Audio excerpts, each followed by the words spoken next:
जब भी कोई राजस्थान का नाम लेता है तो दिमाग में क्या आता है? किले, महल, रेगिस्तान, ऊंट, यही सब ना, है ना?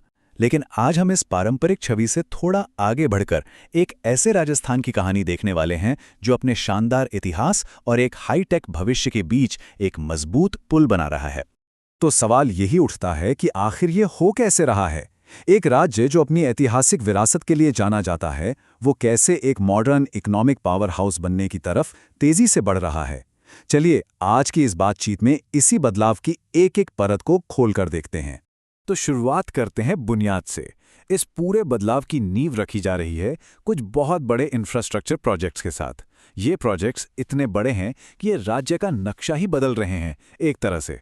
इसमें सबसे पहले बात करते हैं दिल्ली मुंबई इंडस्ट्रियल कॉरिडोर की, जिसे हम DMIC भी कहते हैं। देखिए, ये सिर्फ एक हाईवे नहीं है, ये 1504 किलोमीटर लंबा एक ऐसा इकोनॉमिक कॉरिडोर है, मतलब अवसरों का एक ऐसा गलियारा जो देश की पॉलिटिकल कैपिटल दिल्ली को फाइनेंशियल कैपिटल मुंबई से जोड़ता है। इसका सीधा मकसद है मैन्युफैक्चरिंग और एक्सपोर्ट को जबरदस्त बूस्ट देना। अब सबसे चौंकाने वाली बात सुनिए, इस विशाल कॉरिडोर का लगभग 38% हिस्सा अकेले राजस्थान से होकर गुजरता है।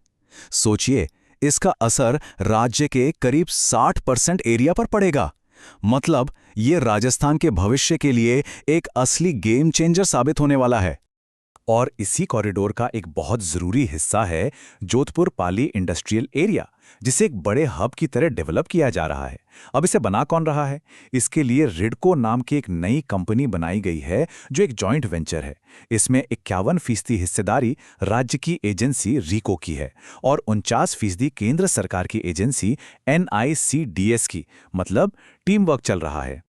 अच्छा, विकास सिर्फ जमीन पर नहीं हो रहा है, राजस्थान अब समंदर तक अपनी पहुंच बनाने की कोशिश में है। जी हां, जालोर में एक इनलैंड पोर्ट बनाने का एक बहुत महत्वाकांक्षी प्रोजेक्ट है। इसका मकसद है कच्छ की खाड़ी के रास्ते राजस्थान को सीधे अरब सागर से जोड़ना। एक लैंडलॉक्ड स्टेट के लिए ये कितना बड़ा कदम है, आप अंदाजा लगा सकते हैं। अब जरा शहरों के अंदर झांकते हैं, खासकर जयपुर में। यहां मेट्रो का दूसरा फेज शहर के ट्रांसपोर्ट की पूरी तस्वीर बदलने के लिए तैयार है। इसका प्लान है सीकर रोड को टोंक रोड से कनेक्ट करना और रास्ते में एयरपोर्ट, रेलवे स्टेशन और बड़े-बड़े इंडस्ट्रियल एरियाज को भी जोड़ना। और ये कोई छोटा-मोटा एक्सपेंशन नहीं है। ये जो नई लाइन बनाने का प्रस्ताव है, ये करीब-करीब 42.80 किलोमीटर लंबी होगी। मतलब शहर का एक बहुत बड़ा हिस्सा इसके दायरे में आ जाएगा। और इतनी लंबी लाइन पे स्टेशंस भी तो चाहिए, तो प्लान है कुल 36 नए स्टेशन बनाने का, जिससे लाखों लोगों का रोज का आना जाना बहुत आसान हो जाएगा। जाहिर है, इतने बड़े प्रोजेक्ट का बजट भी बड़ा होगा। इस पूरे काम की अनुमानित लागत है 12,260 करोड़ रुपए। ये नंबर ही अपने आप में बता रहा है कि ये प्रोजेक्ट कितना बड़ा और जरूरी है। देखिए, सिर्फ सड़कें और मेट्रो बनाने से कुछ नहीं होता। असल बदलाव तब आता है जब गवर्नेंस और पॉलिसीज भी मॉडर्न हों। तो चलिए अब देखते हैं कि पर्दे के पीछे यानी एडमिनिस्ट्रेशन लेवल पे क्या चल रहा है। एक उदाहरण है ये नई Rajasthan global capability centre policy. इसके 3 बिल्कुल साफ टारगेट हैं। पहला, दुनिया की 200 से ज्यादा बड़ी कंपनियों के सेंटर यहां लाना। दूसरा, 1.5 लाख से ज्यादा नई नौकरियां बनाना। और तीसरा, जयपुर, उदयपुर और जोधपुर को नए इकोनॉमिक हब के तौर पर तैयार करना। और ये बदलाव सिर्फ बड़े शहरों तक ही सीमित नहीं है। गवर्नेंस को जमीनी स्तर पर मजबूत करने के लिए एक बहुत बड़ा कदम उठाया गया है। राज्य में 3,416 नई ग्राम पंचायतें, 85 पंचायत समितियां और 8 नई जिला परिषदें बनाई गई हैं।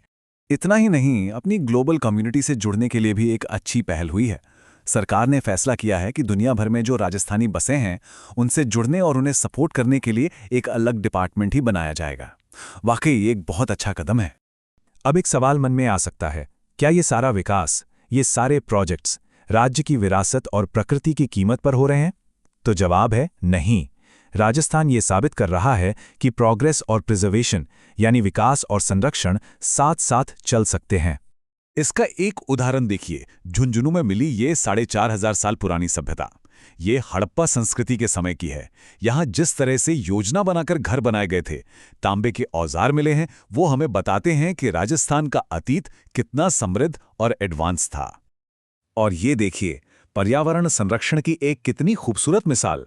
चंबल नदी में घड़ियालों को बचाने के लिए पाली घाट पर एक खास प्रोग्राम चल रहा है। इसमें घड़ियाल के छोटे छोटे बच्चों को इकट्ठा किया जाता है, उन्हें तब तक पाला पोसा जाता है जब तक वे थोड़े बड़े और मजबूत नहीं हो जाते, और फिर उन्हें वापस नदी में छोड़ दिया जाता है।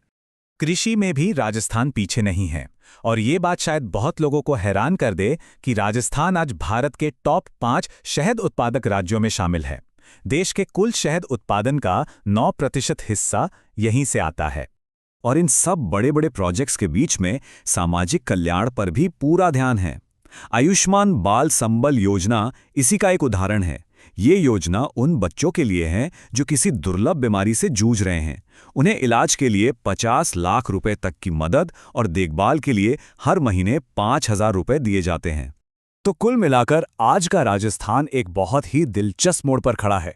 ये एक ऐसा राज्य है जो एक तरफ तो भविष्य के लिए बड़े बड़े इंफ्रास्ट्रक्चर और पॉलिसीज बना रहा है, और दूसरी तरफ अपने हजारों साल पुराने इतिहास और प्रकृति को भी सहेज कर रख रहा है। ये कमाल का संतुलन है। तो ये सब कुछ देखने के बाद आखिर में एक सवाल सोचना तो बनता है, क्या राजस्थान अपनी किलों और महलों वाली पारंपरिक पहचान से आगे निकलकर 21वीं सदी के लिए एक नई, आधुनिक और बहुआयामी विरासत तैयार कर रहा है? इसका जवाब तो खैर आने वाला वक्त ही देगा।